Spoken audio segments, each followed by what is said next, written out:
आप सभी का बहुत-बहुत स्वागत है मेरे चैनल फन बी फूड पर भी। और आज हम एक यूनिक रेसिपी लेकर के आए हैं। अगर आप इस स्टाइल से बनाते हैं तो जो मेथी का कड़वापन होता है वो बिल्कुल नहीं लगेगा, और मेथी और आलू की सब्ज़ी इतनी टेस्टी बनेगी कि आप बिल्कुल खाएँगे तो आपको आनंद ही आ जाएगा।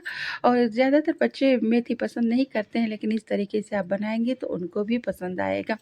तो बिल्कुल चलिए इस तरीके से मेथी और आलू की रेसिपी बनाना शुरू करते हैं। तो जी हाँ, सबसे पहले मेथी आप जो बाज़ार से लेंगे वो छोटी पत्ती वाली मेथी लीजिएगा, जिसकी डंठल नर्म होती है। ऐसी मेथी चुन करके आप घर लाएँ। और मेथी में बहुत ज़्यादा मिट्टी होती है, क्योंकि उसके साथ उसके रूट्स भी होते हैं। तो उसको काट करके अलग करके बिल्कुल अच्छे तरीके से वॉश कर लीजिएगा। साथ ही साथ यहाँ पे मैंने नया वाला आलू लिया। नया वाला आलू का मतलब जो अभी सीज़न में इस सीज़न में आया है, तो उसके साथ भी बहुत मिट्टी होती है, तो अच्छे तरीके से मैंने उसको वॉश आउट कर लिया है।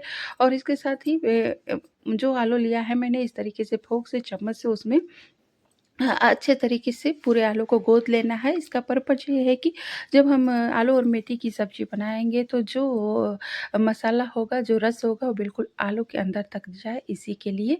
और इस तरीके से मैंने इंडक्शन पे चढ़ाया है कढ़ाई, और उसमें मैंने फ्राई होने के लिए सबसे पहले आलू डाल दिए हैं। अब आलू आराम से गोल्डन होने तक उसको फ्राई करना है, लेकिन साथ ही साथ में हम अपनी कुछ ज़रूरी काम भी निपटाते जाएँगे। जैसे प्याज़ को काट लेंगे यहीं पे, हरी मिर्च को काट लिया, और इसके साथ ही साथ मैंने टमाटर भी काट लिया है, ताकि जब तक आलू फ्राई होगा मेरे सब्ज़ी में और भी जो काम है वो जल्दी-जल्दी मैंने निपटा लिया है, ताकि थोड़ा-सा इस तरीके से आलू के फ्राई के साथ काम करते-करते समय भी बचेगा। लेकिन सब्जियों को मैंने बनाने से पहले ही सबको वॉश आउट करके रख लिया था। और बिल्कुल प्याज़, टमाटर सबको लहसुन, अदरक सभी को मोटा-मोटा ही काटना है, क्योंकि अभी हम इसे जार में लेकर के ग्राइंड करेंगे। और उसको काट के मैंने प्याज़, टमाटर को सबको एक तरफ रख दिया है। और यहाँ पे बिल्कुल अच्छे तरीके से मैं जितना बारीक हो सके उतना मेथी काटना है। आप भी बहुत बारीक काटेंगे ना तो और अच्छा लगता है। तो इस तरीके से मैं भी बारीक-बारीक काटने का प्रयास कर रही हूँ। और इस तरीके से सारे मेथी को काट लेना है। और आलू आराम से देखिए फ्राई हो रहा है, तब तक आप ये आराम से काम निपटा सकते हैं। और इस तरीके से आप काट करके सभी चीज़ों को इकट्ठा कर लीजिए। और साथ ही साथ में देखिए बिल्कुल अच्छे तरीके से आलू फ्राई हो रहा है, और 60% तक आपको आलू यहीं फ्राई कर लेने हैं। और देखिए कितने गोल्डन तरीके से फ्राई हो गया है। तो मेरा बेटा इसे अंडे की सब्ज़ी कहता है। जब भी मैं आलू की रेसिपी कोई इस तरीके से बनाती हूँ तो उसको अंडा कहता है। और इसीलिए मेरे बेटे को शायद ये सब्ज़ी पसंद है, कि उसे आलू नहीं समझता है, उसे अंडा समझता है। तो यहाँ पे मैंने कुकर चढ़ा लिया है। मुझे कढ़ाई की ज़रूरत थी तो मैंने कढ़ाई को हटा दिया है, लेकिन आप चाहें तो कढ़ाई में बना सकते हैं, कुकर में बना सकते हैं, किसी पैन में भी आप इस सब्ज़ी को बना सकते हैं। और बेसिक चीज़ें जो होती हैं मैंने तड़के की वही डाल दिया है। मैंने थोड़ा तेज़पत्ता डाला, हींग डाला, और 1 चम्मच भर कर के जीरा डाला है। लेकिन जादुई बक्से से एक चीज़ निकाल कर के डालना बिल्कुल ज़रूरी है। वो क्या है, दालचीनी का टुकड़ा। इससे जो स्मेल होती है इतनी अच्छी आती है ना, कि बिल्कुल मन प्रसन्न हो जाता है। साथ ही साथ मैंने कुछ 2-4 लौंग डाल दिया है। और अब यहाँ पे अच्छे तरीके से सबका एरोमा जो है वो आ जाए तेल में। इसके बाद जो मैंने जार में ग्राइंड किया था अदरक, लहसुन और मिर्ची का पेस्ट, मैंने उसमें डाल दिया है। प्लस मोड पर ही मैंने इसे रुक-रुक कर ग्राइंड किया था। बहुत बारीक नहीं इसे पीसना है। तो इस तरीके से मैंने सबको मिक्स अप कर दिया, कि अच्छे तरीके से सब एक साथ भुन जाए। और जैसे ही थोड़ा-सा प्याज़ भुन जाएगा, मतलब ट्रांसपेरेंट हो जाएगा, तब वहाँ पे मैं यहाँ पे 2 सूखी लाल मिर्च डाल दूँगी। इससे बहुत अच्छा सब्ज़ी में फ्लेवर आता है। और साथ ही साथ अब यहाँ पे मैं 1 चम्मच हल्दी, और इस तरीके से साथ-साथ में मैं बिल्कुल कुकर इस तरह करने से सारी चीज़ें मिक्सअप हो जाती है, इसीलिए बीच-बीच में मैं हिला-हिला करके सबको मिक्सअप कर लेती हूँ। और साथ ही साथ मैंने यहाँ पे धनिया पाउडर, जीरा पाउडर, शिमला मिर्च और तो थोड़े साथ ही में गरम मसाले मैंने ऐड करके डेली पर्पज़ के लिए मैं ऐड करके एक ही जगह इकट्ठा करके रख देती हूँ। तो उसी में से मैंने 2 चम्मच भर-भर के मसाले डाल दिए हैं। आप अलग-अलग रखते हैं तो भी बेसिक मसाले जो रोज़ाना आप सब्जियों में यूज़ करते हैं, उसी को डालना है। यहाँ पे डाल दीजिए और मसाला अच्छे से भून लीजिएगा।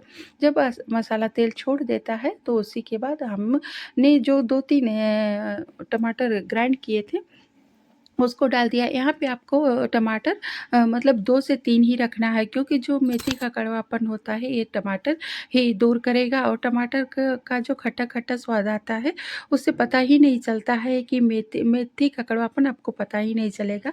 आप बिल्कुल एक बार ट्राई करके देखिएगा इस चीज़ को। और साथ ही साथ अपने स्वाद की जार से मैंने डाला इसमें स्वादानुसार नमक। जी हाँ, ये स्वाद का जार मेरे दीदी के द्वारा मुझे गिफ्टेड है, तो मैं इसे बहुत सँभाल कर के रखती हूँ। और बिल्कुल मैं इसे नमक का अचार नहीं करती हूँ, स्वाद का अचार करती हूँ, क्योंकि नमक से ये जब मिलाते हैं तभी चीज़ों में स्वाद आता है। तो इस तरीके से मैंने स्वादानुसार नमक डाल दिया है। नमक डालने के बाद भी आप जैसे टमाटर डालें बिल्कुल नमक तुरंत डाल दें। इससे सारी चीज़ें गल जाती हैं और एक साथ बहुत अच्छे तरीके से भून जाती हैं। और जब मसाला पूरी अच्छे तरीके से भून लिया मैंने और तेल छोड़ दिया था मेरा मसाला, तब मैंने आलू को डाल कर के मिला दिया है। और 1-2 मिनट आलू के साथ भी मसाला को मिक्सअप होने दें। और यहाँ पे मैंने तब जाकर के हरी मिर्च डाली है। थोड़ा हरी मिर्च ऐसे देखने में अच्छा अच्छा लगता है जब हरा-हरा होता है, तो अपनी-अपनी पसंद है तो मुझे अच्छा लगता है। तो मैंने यहाँ पे डाल दिया है। और आप चाहें अगर बच्चों के लिए बना रहे हैं तो एक ही बार मिर्च डालें, 2 बार मिर्च ना डालें। और अब यहीं पे बिल्कुल ऐड कर देना है हरी-हरी मेथी। और बिल्कुल जो आपने जितना बारीक आप काटेंगे उतना ही इस सब्ज़ी में अच्छी लगती है मेथी। तो इस तरीके से मैंने मेथी ऐड करके और यहाँ पर भी 1 से 2 मिनट आप इसको अच्छे तरीके से भून लीजिए। और भूनने के बाद आप इसमें पानी की जो क्वांटिटी रहेगी वो बहुत ज़्यादा नहीं रहेगी। और क्योंकि इसमें जब सब्ज़ी लटपटा सी बनती है ना तो बहुत अच्छी लगती है। और इस तरीके से देखिए अच्छे से भून लेने के बाद मेथी आलू भी मैंने अब यहाँ पे बहुत थोड़े मात्रा में उसी जार में जिसमें मैंने टमाटर ग्राइंड किया था उसी में पानी लेकर के मैंने डाल दिया है। और बिल्कुल लटपटी सी सब्ज़ी बनेगी। और क्योंकि बच्चों को भी खानी है, सबको खानी है, तो लटपटी रहती है तो अच्छी लगेगी, इसमें ज़्यादा पानी अच्छा नहीं लगेगा फिर। तो इसीलिए मैंने क्वालिटी में ही कम क्वांटिटी में ही मैंने पानी डाला है यहाँ पर। और साथ ही साथ अब बस ढक्कन बंद करने की बारी आ गई है। और केवल 2 सीटी आप लगाइए, 2 सीटी पर्याप्त है, क्योंकि 60% आलू भून ही लिया गया था। और लास्ट में बिल्कुल डालना मत भूलिएगा थोड़ा-सा देसी घी, इससे स्वाद जो है वो बहुत बढ़ जाता है। और देखिए मैंने 2 सीटी के बाद निकाला है और इस तरीके से मैंने अपने पतिदेव की थाली लगाई है। और बिल्कुल अब मैं ले जा रही हूँ उनके लिए खाना। Bye, bye, bye. आप सभी से मिलते हैं अपनी अगली वीडियो में, लेकिन वीडियो को लाइक करना